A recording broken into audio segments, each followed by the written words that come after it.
अस्सलाम वालेकुम। आज हमारे पास एक आइडिया है कि हमने देखा हुआ है क्लाउड कोड जो है किस लेवल पर कोडिंग करता है और उसका कोडिंग मॉडल कितना ज़बरदस्त है, और उसके अलावा कॉर्टेक्स जो है और उसका सोल टेरा ये बहुत ज़बरदस्त है जो है ना उसमें कोडिंग में। बट आज हमारे पास चैलेंज ये है कि हमने एक तो पहले रिसर्च करके थोड़ा बहुत और एक हमने चैट जीपीटी से एक आइडिया लिया और यहाँ पर हम करेंगे एंटी ग्रेविटी का इस्तेमाल। और एंटी ग्रेविटी में जो गूगल क्लेम करता है, बल्कि गूगल में मैंने रिसर्च भी की, और उसमें जो उसका सबसे ज़बरदस्त मॉडल है कोडिंग में वो जिमनाई का 3.1 है pro.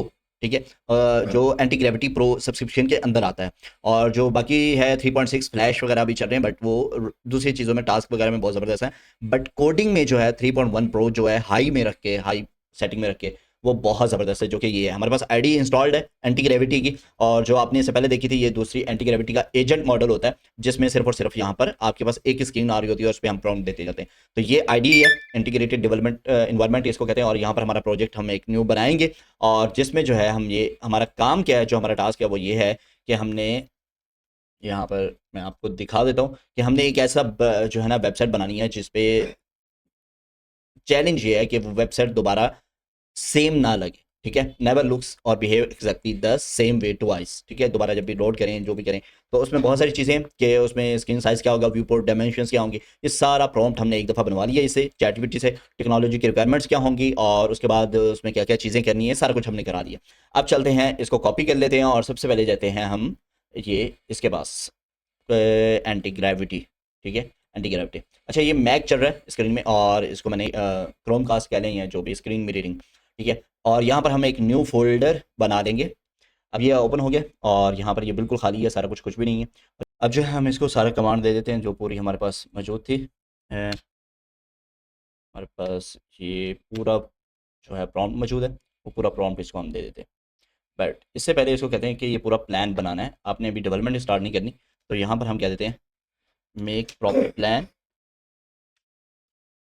According to the project and then उसको कहते हैं इसके अकॉर्डिंग स्किल्स भी क्रिएट कर ले, सब एजेंट्स जो यूज़ करने हैं वो भी बना ले, और फिर उसके बाद जो इंस्ट्रक्शन फाइल्स बनानी है, रोड मैप बनाना है, instructions files, road map and बस road map and test units. ठीक है, ये सारा कुछ बनवाने का ये से पहले फ़ायदा ये होता है कि आपकी सारी चीज़ें अरेंज हो जाती हैं पहले से, और उसको पता होता है मैंने क्या क्या काम करना है, रोड मैप किस तरह से हमने लेके चलना है फेसिस वाइज। और जो है आपको ज़्यादा बार बार नहीं बताना पड़ता, छोटे छोटे प्रॉम्प्ट नहीं बार बार देने पड़ते। एक आपने पूरी इंस्ट्रक्शन पहले दे दी, उसके बाद आपने क्या करना है, आपने सारी चीज़ें स्किल्स, सब एजेंट्स और इंस्ट्रक्शन फाइल्स जो होती हैं एआई की, वो सारी बनवा लेनी है। ठीक, अब इसको रन कर देते हैं। और उसके बाद हमने जो लाजमी तौर पे करना होता है वो है गिट को आपने लाजमी इनिशियलाइज़ करना होता है कि आपको पता हो जहाँ भी जहाँ तक आपका प्रोजेक्ट सही काम कर रहा था, या आपने एआई से आपने काम करवाया और उसके बाद काम ख़राब हो गया, तो आपके पास वर्जन कंट्रोल सिस्टम होना चाहिए जहाँ से आप रिवर्ट कर सको, बजाय इसके कि आप उसको कहो कि ये रिमूव कर दो, ये अच्छा नहीं, वापस पिछले वर्जन पे चले जाओ, या जितनी अभी चेंजेस किए हैं उसको रिमूव कर दो। तो ऐसे बेहतर नहीं है, उससे बेहतर यही है कि सोर्स कंट्रोल के ज़रिए से काम किया जाए, क्योंकि समटाइम वो मिस्टेक कर सकता है और बहुत ज़्यादा मिस्टेक्स हो सकती हैं उसमें, और जिसमें जो है ना बहुत सारे एरर्स आ सकते हैं। तो यहाँ पर ये इससे क्या किया है, रोड मैप बना रहा है, बना दिया बल्कि सारा कंप्लीट हो गया। और यहाँ पर हम देख लेते हैं control shift D T T, okay, सारा कुछ मैनुअल वेरिफिकेशंस और एडीआर सिस्टम कौन कौन से बनाए हैं, कोर सिस्टम मैनेजर्स बना दिया, फेज़ 1, फेज़ 3, 4, फेज़ 5, हर चीज़ फेज़ बाय फेज़ उसने इम्प्लीमेंट कर यहाँ पे लिख के रख दी है।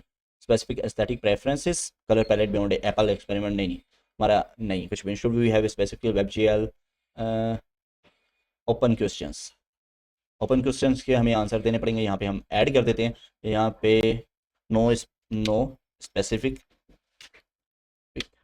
एस्थेटिक, ठीक, ठीक है, ऐड कमेंट। और यहाँ पे हम जो है ना दूसरे वाले का भी ऐड कर देते हैं, ये वाला जो है उसने क्या कि मैं कुछ यूज़ करूँ, yes you can use 3D, yes you can use JS libraries like 3 और रिएक्ट 3। ये लाइब्रेरीज हैं जिनके वजह से वो एनिमेशंस और 3GS व्यू मैप आता है एक, ठीक है, 3D का मैप आ जाता है एक तरह से आपके पास। जब आप इंटरेक्शंस कर रहे होते हैं, मैप भी ओपन होता है, तो कोई भी चीज़ विजुअलाइज हो रही होती है तो वो एक 3D में हो रही होती है। प्रोसीड करेंगे, 2 कमेंट्स एडिड हैं, वो इन 2 कमेंट्स को खुद ही पढ़ लेगा और उसके साथ इस चीज़ को प्रोसीड कर देगा।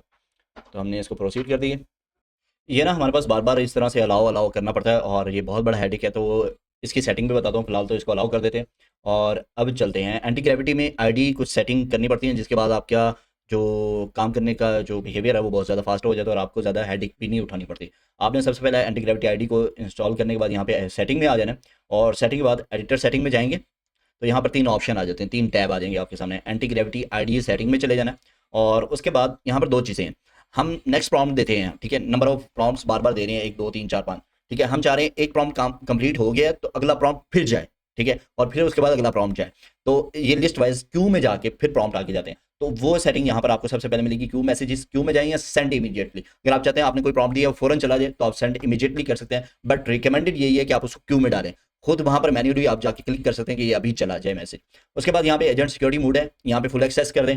और उसके बाद अगर तो आप बिगिनर लेवल पे काम कर रहे हैं, अगर आप ऑलरेडी टेक्नीशियन है और आपको बहुत इन डेप्थ नॉलेज मौजूद है कि हाँ भाई ये चीज़ें मेरी बिगाड़ सकते हैं, या फिर यहाँ पर जो है ना कुछ फाइल्स को रिमूव कर सकता है या कोई खराबी पैदा कर सकता है, तो आप इसको सैंड बॉक्स या स्ट्रिक्ट मोड में चला सकते हैं। और उसके बाद यहाँ पे टर्मिनल कमांड्स है जो बार बार वो हमसे पूछ रहा है, तो हम उसको यहाँ पे रिक्वेस्ट रिव्यू के बजाय यहाँ पे हम उसको कहेंगे कि ये कमांड जो है ऑलवेज प्रोसीड कर दे। अब हम जो है ना इसको कर देते हैं क्लोज, क्योंकि ऑटो सेव हो जाता है सारा कुछ।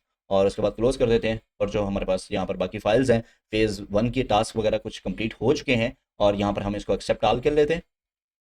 प्रोजेक्ट का स्ट्रक्चर सारा कुछ बन गया है, और ये हमारे पास टास्क लिस्ट आ गई है। यहाँ पे हमारे पास प्लान जो है पूरे का पूरा बन चुका है, फेज़ 1 जो भी चीज़ें थी, और फेज़ 2 भी, और बाकी सारी चीज़ें भी। अच्छा जी, ये हमने ये इसने जो है ना प्रोजेक्ट बना दिया है, और ये कमांड है, इसको टर्मिनल पे हम ओपन कर लेते हैं, देखते हैं क्या बनाया है इसने।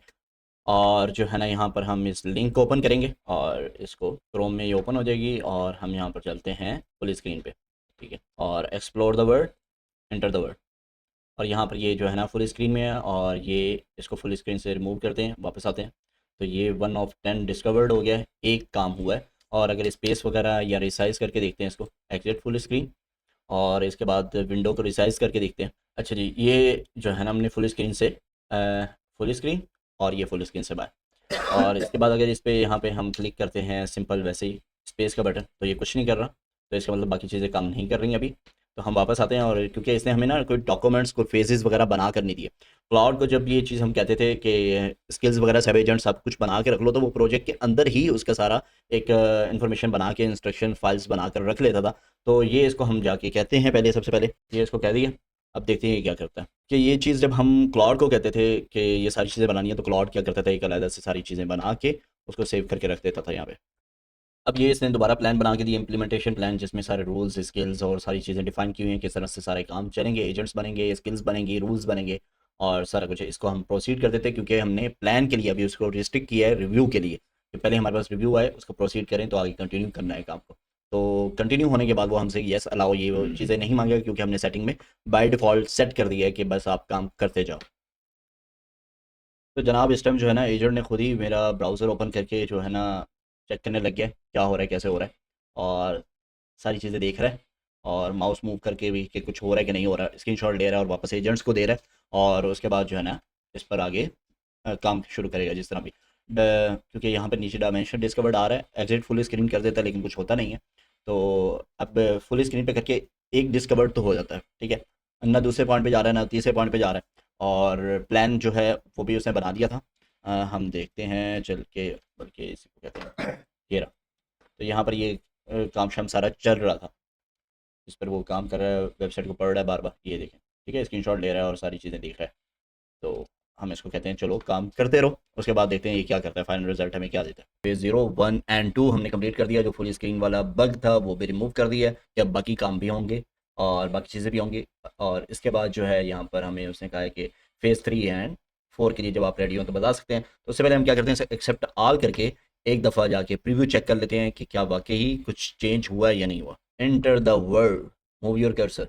ओके, पहले वर्ड के अंदर जाते हैं, अडॉप्टिव वर्ड के अंदर, और उसके बाद रिसाइज करके देखते हैं क्या चेंज हो रहा है।